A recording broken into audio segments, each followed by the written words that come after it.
Pendant l'une des pires périodes d'Israël, Dieu a appelé Élie. À cette époque, Israël avait l'un des pires rois, nommé Achab. Élie était l'un des plus grands prophètes d'Israël et un Tishbite de Galaad, dans la région de la Transjordanie. Le livre des rois couvre plus de sa vie que celle de la plupart des rois eux-mêmes, bien qu'il n'y ait pas de livre écrit en son honneur.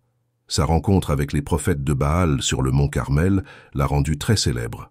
Le roi Achab incarnait l'idéalisme dans un système qui devait être guidé par l'agenda de Dieu, puisque les Israélites étaient son peuple. Israël a souffert en raison d'un mauvais gouvernement, mais Élie représentait un type de règne différent. Il n'avait aucun lien avec l'establishment politique ou la famille royale. Il avait la capacité de dire la vérité au pouvoir terrestre sans être coopté ou corrompu. Élie était une personne courageuse qui disait la vérité, peu importe qui était aux commandes.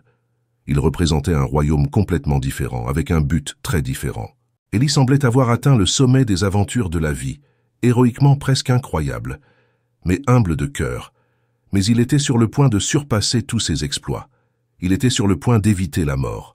Le départ sans mort d'Élie le place dans la rare catégorie des départs sans mort. Bien qu'il ne soit jamais dit quand ou comment Dieu a fait cela, il est clair par le contexte qu'il a informé Élie de son départ imminent. Dieu a révélé cela au fils des prophètes, ainsi qu'à Élisée, le proche ami du vieux prophète et successeur divinement choisi. Lorsque le Seigneur était sur le point de conduire Élie au ciel dans un tourbillon, Élie et Élisée étaient en route pour Gilgal.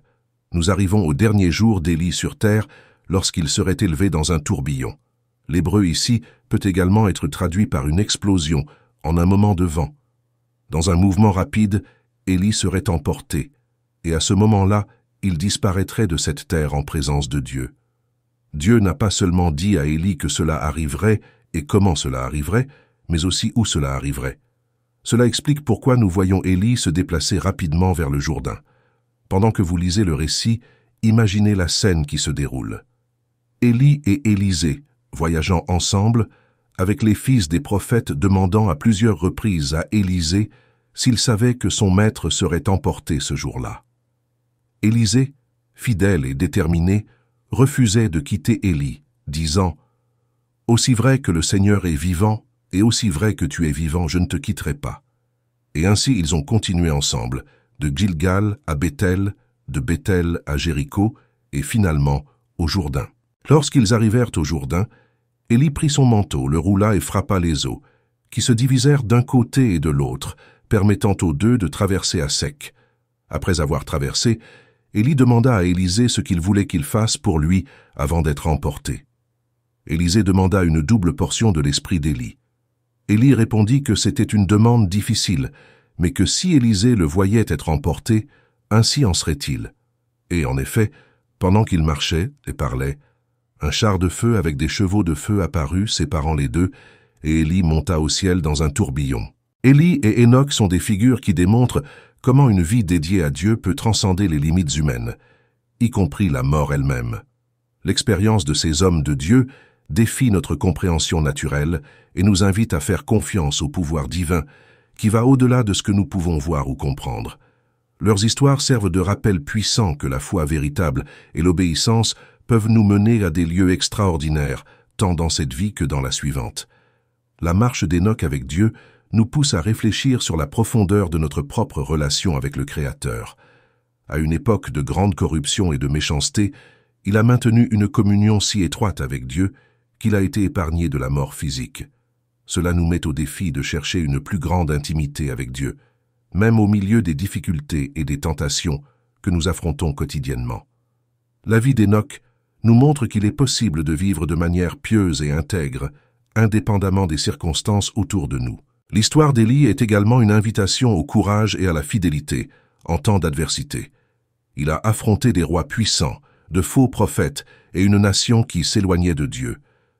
Cependant, sa confiance dans le pouvoir divin n'a jamais vacillé. Élie nous enseigne qu'avec foi et détermination, nous pouvons faire face à n'importe quel défi, sachant que Dieu est à nos côtés. Son ascension au ciel dans un tourbillon n'était pas seulement un événement miraculeux, mais un témoignage de la faveur divine sur ceux qui restent fermes dans leur mission. La première mention d'Hénoch se trouve dans la Genèse, chapitre 5. Il y a eu un Hénoch qui était le fils de Caïn, mais ce n'est pas le même Hénoch mentionné ici. La Genèse, chapitre 5, verset 21, nous dit « Quand Hénoch eut 65 ans, il engendra Mathusalem. » Son fils Mathusalem fut l'homme le plus âgé enregistré dans les Écritures. Hénoch était l'arrière-grand-père de Noé. Jude 14 mentionne qu'Hénoch, à la 7e génération d'Adam, a prophétisé sur la venue du Seigneur avec des milliers de ses saints pour juger tous les hommes. Hénoch était un homme qui marchait avec Dieu au milieu de la déchéance morale des jours de Noé et parlait du jugement imminent. À une époque où la plupart de ses contemporains n'avaient que le registre de leur naissance et des enfants qu'ils engendraient, Hénoch est comme une bouffée d'air frais. Il est présenté comme les autres, mais son témoignage est impressionnant. Sa description est courte mais dense et significative. Cela montre sa marche pure avec Dieu, qu'il a translatée. Sa vie a servi de modèle pour de nombreuses personnes de différentes générations, nous enseignant à vivre pour un auditoire d'un. Il nous enseigne à rechercher passionnément la communion intime avec Dieu, sachant qu'en faisant cela, nous expérimenterons Dieu dans une nouvelle dimension. La Genèse, chapitre 5, versets 18 à 24, nous raconte qu'Hénoch a marché en communion habituelle avec Dieu pendant 300 ans après la naissance de Mathusalem, et ensuite Dieu l'a emmené pour être avec lui. Le cas d'Hénoch fut le premier enlèvement documenté, car Dieu l'a simplement emmené. Peut-être la communion était-elle si intense que la présence de Dieu l'a simplement enveloppé et enlevé. Le livre des Hébreux parle de l'homme pour qui ce monde n'était pas digne. Hébreux 11, versets 5 et 6 dit « Par la foi, Hénoch a été enlevé pour qu'il ne voie pas la mort, et il n'a pas été trouvé parce que Dieu l'avait enlevé. » C'est un grand réconfort de savoir que Dieu préparera toujours de manière suffisante et abondante pour les siens et prendra soin de nous avec tendresse jusqu'à ce que nous fleurissions miraculeusement. 2 Chroniques, chapitre 16, verset 9, dit « Car les yeux du Seigneur parcourent toute la terre pour soutenir ceux dont le cœur est tout entier à lui. Pendant que le Père déverse sa bonté sur nous pour nous voir grandir, ce qu'il désire vraiment de nous, c'est une réponse honnête et sans prétention à l'amour qu'il nous donne. Dieu est toujours à la recherche de graines fidèles et loyales qui vivront leur vie entièrement pour lui. Ce sont les vases à travers lesquels il peut véritablement utiliser et manifester sa gloire. Hénoch, selon les Écritures, n'a pas partagé le sort d'Adam et du reste de ses descendants. Il n'est pas mort. Hénoch est utilisé comme exemple d'enlèvement dans le Nouveau Testament. L'un des objectifs de la translation d'Hénoch est de souligner la vérité des Écritures, qu'il y a une rédemption finale pour nous tous qui mettons notre foi dans le Seigneur. Bien que la grande majorité des croyants passent par la mort physique, l'exemple d'Hénoch donne aux croyants l'espoir qu'à la fin, ils triompheront de la mort. Maintenant, en entrant dans la prophétie enregistrée, nous voyons que les chrétiens des derniers jours attendent l'enlèvement. C'est une qui n'a pas encore été accomplie comme elle est écrite. Bien que beaucoup d'entre nous, sinon tous, car nous ne connaissons pas le moment exact où Jésus reviendra, expérimenteront les douleurs de la mort, les chrétiens des derniers jours passeront par une extase. Il est important de noter que, dans Thessaloniciens 4, versets 13 à 18, tant les chrétiens déjà morts que ceux qui sont encore en vie participeront à cet événement ensemble.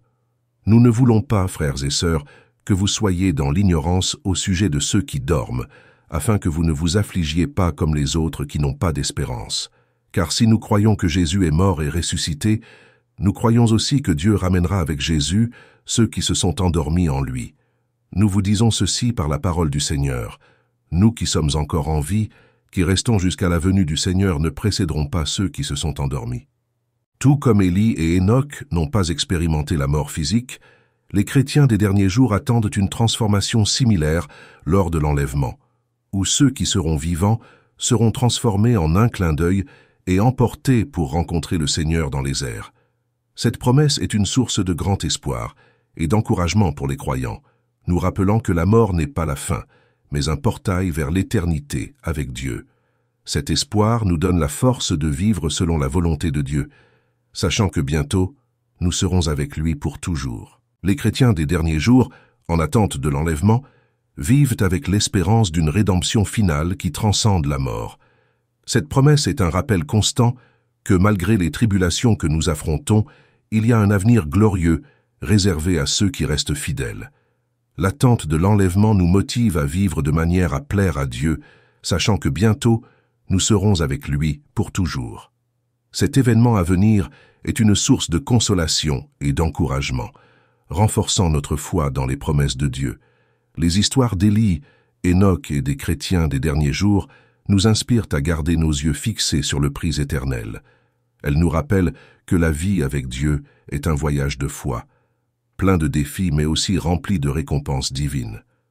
En suivant l'exemple de ces grands hommes de foi, nous sommes encouragés à vivre de manière digne de notre appel, en faisant confiance qu'au moment opportun, Dieu nous conduira dans sa présence, où il n'y aura plus de douleur, de souffrance ou de mort, mais seulement une joie éternelle en compagnie de notre Seigneur.